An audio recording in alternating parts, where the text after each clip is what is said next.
ना कामयाब नहीं हो रहे, बहुत परेशान रहते हैं, बड़े परेशान हाल हम रहते हैं। हर वक्त एक परेशानी अंदरों अंदर हमें जो है वो खाई जाती है। हमें कुछ समझ ही नहीं आता कि जनाब हम कामयाबी की राह पर कैसे गामज़न हों, कैसे कामयाबी की तरफ हम जो है वो बढ़ें। तो उन तमाम हज़रात से मैं ये कहना चाहूँगा, अपने भाइयों और अपनी बहनों से, कि जो तालीम के साथ रिलेटेड हैं उनके साथ भी, और जो कारोबार के साथ रिलेटेड हैं उनसे भी मैं गुजारिश करना चाहूँगा कि कभी भी अपने आप को हम बेकार ना समझें, कभी भी हम अपने आप को फजूल ना समझें।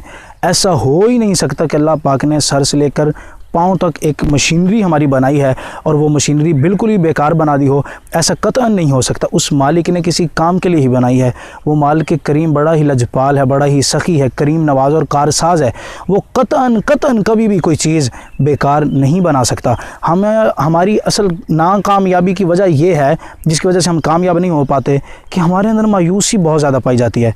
नेगेटिव सोच हमारे अंदर इतनी पाई जाती है और हम नेगेटिव लोगों के पास इतना बैठते हैं कि वो हमें कह देते हैं कि जनाब तुम्हारे बस का काम नहीं है, तुम नहीं कर सकोगे। फिर वही बात हमारे जहन और दिल और ख़यालात में पक्की हो जाती है। जब वो बात पक्की हो जाती है फिर हम कहते हैं कि यार हम कर ही कुछ नहीं सकते। जब हम ये इरादा कर लेते हैं कि हम कुछ भी नहीं कर सकते तो फिर वाक़अतन में हम कुछ नहीं कर सकते। एक 8 साला बच्चे ने 10 साला बच्चे को एक कुएँ से बाहर निकाला, तो बाद में उस 8 साला बच्चे से किसी ने पूछा कि जनाब आप तो छोटे थे और 8 साल आपकी सिर्फ उम्र है और वो तो 10 साला था, 10 साल वाले बच्चे को आपने कैसे निकाल लिया? तो वो फिर कहने लगा आगे से कि उसकी वजह यह थी कि जब मैं उसको निकाल रहा था ना कुएं से, 8 साल वाला बच्चा कहता है कि जब मैं 10 साल बच्चे को कुएं से निकाल रहा था तो चारों तरफ इर्द गिर्द किसी जगह पर भी कोई ऐसा शख्स नहीं था जो ये कह सके कि तुम कर नहीं सकोगे। ऐसा कोई कहने वाला था ही नहीं। तो जब ऐसा कोई था ही नहीं तो मैंने जनाब फिर उससे क्या किया, अपनी मेहनत के साथ, अपने जज्बे जुनून के साथ मैंने क्या किया, इसको निकाल लिया। तो इसलिए मेरे अहबाब, उठ बांध कमर क्या डरता है, फिर देख खुदा क्या करता है। इस नज़रिए के साथ अपनी कमर को बांध और तालीम की राह पर गामज़न हो जा। या कारोबार कर रहा है तो इसकी तरफ गामज़न हो जा। अपने तजारती मामलात को जो है वो स्ट्रॉन्ग और मजबूत कर ले। लोगों की बातों में ना हो। जो कान भरते हैं, मैं अक्सर कहता हूँ उनकी बात मत सुना करें। जो काम करते हैं उनकी बात सुने। जो आपको देखता है लगता है ना ये मायूसी की बातें करेंगे और हमें मायूस कर देंगे, हमारे काम से, हमारे मतलब से या हमारी ज़िंदगी से मायूस कर देंगे, उनके पास से जल्दी जल्दी जो है वो आप रनिंग कर जाएं, जल्दी जल्दी वहाँ से गुजर जाएं। उनके पास ठहरे मत, ताकि वो आपका माइंड जो है वो ख़राब ना कर सकें, आपके हार्ट में कुछ जो है वो गलत जो है वो फ्यूज़न ना डाल सके। तो इससे बचते हुए जनाब आप अपने रास्ता जल्दी जल्दी वहाँ से लेकर और गुजर जाएँ। और जो इस बंदे को ये है कि मैं कामयाब होना चाहता हूँ और मैं कामयाब हो नहीं रहा, इसके अंदर क्या वजह है, तो उसको मैं कहूँगा कि तसल्ली के साथ बैठ और तन्हाई में बैठकर अपने आप से ये फ़ैसला कर और सोच, अपने आप से ये पूछ कि तू कामयाब क्यों नहीं हो रहा। सिर्फ वजह यह है कि जो तेरे अंदर का टैलेंट है, जो तेरे अंदर की खूबियाँ हैं, तू उसको बाहर नहीं ला रहा।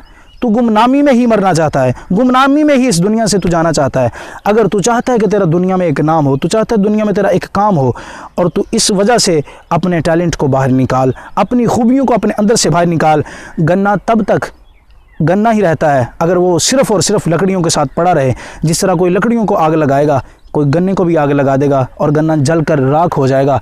लेकिन गन्ना तब गन्ना कहलाता है जब उसको निचोड़ा जाता है, फिर उससे रस निकलता है, जब उसको दबाया जाता है, जब उससे रस निकलता है। अगर हम इसी तरह बेकार लोगों के पास बैठे रहे, हम भी बेकार होकर अपना टाइम ज़ाया कर देंगे। और अगर हमने अपने वक़्त को साथ अपने आप को निचोड़ा, अपनी मेहनत की, तो फिर इंशाअल्लाह तबारक व तआला हम ज़रूर ब-ज़रूर जो है वो कामयाबी की तरफ चले जाएंगे।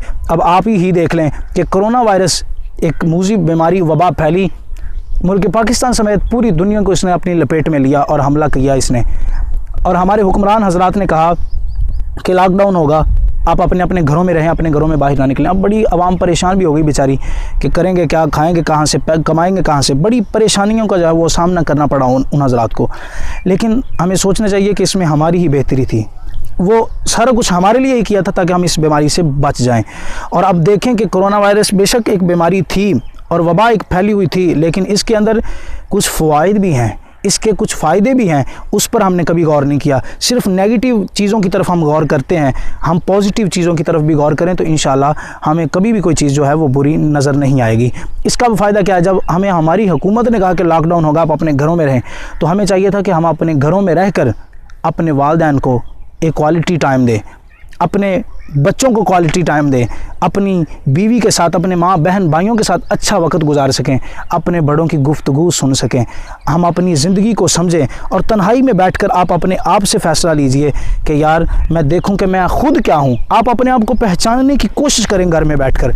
आप फजूलियात में मत पड़ें, अपने मुताला को ठीक करें, कुरान पाक की तिलावत करते रहें। तो ये सारे फ़ायदे आपको घर बैठे हासिल किए जा सकते हैं इस बीमारी के वजह से जो कोरोना वायरस आया है। इसके ये भी तो फ़ायदा ना कि आप घर में बैठे हैं तो आप अपने अमल को जारी रखें, अपने काम को जारी रखें, तो इंशाल्लाह फ़ायदा होता रहेगा।